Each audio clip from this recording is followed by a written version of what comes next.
জ্ঞানচক্ষু গল্পটি নেওয়া হয়েছে আশাপূর্ণা দেবীর লেখা কুমকুম গল্প সংকলন থেকে। জ্ঞানচক্ষু মানে বোধোদয়। এখানে জ্ঞানচক্ষু খুলেছিল তপনের। তপন নিজের কল্পনা জগতের মধ্যে বিচরণ করে লেখক হওয়ার স্বপ্ন দেখে, কিন্তু সে জানতো না যে লেখকরা সাধারণ মানুষ, পার্থক্য কেবল প্রতিভার। কিন্তু তার ছোট মাসির বিয়েতে এসে নতুন অধ্যাপক মেসো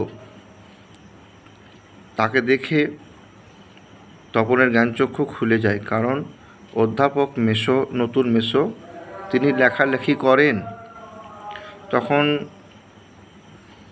তপন একটি গল্প লিখে ফেলে একবারে বসে এবং সেটি মাসিকে দেখায়। মাসি কিছু না বুঝে কমেন্ট করে মেসোর হাতে পৌঁছে দেয়।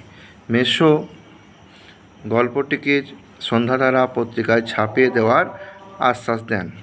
তপন খুব খুশি হয় এবং বাড়ি ফিরে এসে সেই দিকেই লক্ষ্য রাখে, কিন্তু অনেক দিন হয়ে যাওয়ার কারণে তপন আশা হারিয়ে দেয়। কিন্তু হঠাৎ দেখতে পায় একদিন তার নতুন মেসো এবং মাসি তাদের বাড়ি বেড়াতে এসেছে, হাতে এক পিস এক সংখ্যা সন্ধ্যাতারা পত্রিকা। সেখানে লেখা আছে সূচিপত্রে তপনের নাম এবং গল্পের নাম প্রথম দিন। এটাকে নিয়ে পরিবারের মধ্যে ব্যঙ্গ বিদ্রুপ শুরু হয়। তারপরে মেসো একটু কারেকশন করে দিয়েছি, এই কথাটি যোগ করে দেওয়ার ফলে অবস্থাটা একটু আরও খারাপ হয়ে যায় এবং সে আহ্লাদ খুঁজে পায় না। সবাই ব্যঙ্গ বিদ্রুপ করে, আমাদের মেসো থাকলে আমরাও দেখতাম। মায়ের কথাতে তপন গল্পটি পড়তে শুরু করে। পড়তে গিয়ে দেখে যে কারেকশনের নামে মেসো পুরো গল্পটাই বদলে দিয়েছে। তখন সে অত্যন্ত আহত হয়, ব্যথিত হয়। সে আর পড়তে পারে না।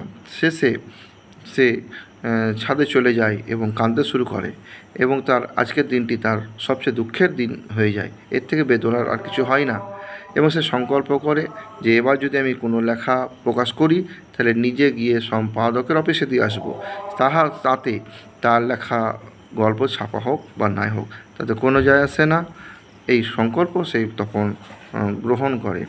এখানেও তার জ্ঞানচক্ষু খুলে গেল। অপরের সাহায্য সহযোগিতায় বড় হওয়ার থেকে নিজে চেষ্টা করে দেখাই সবথেকে উত্তম। এখানে প্রশ্ন পড়ে যে তপনের কোনটি দুঃখের দিন।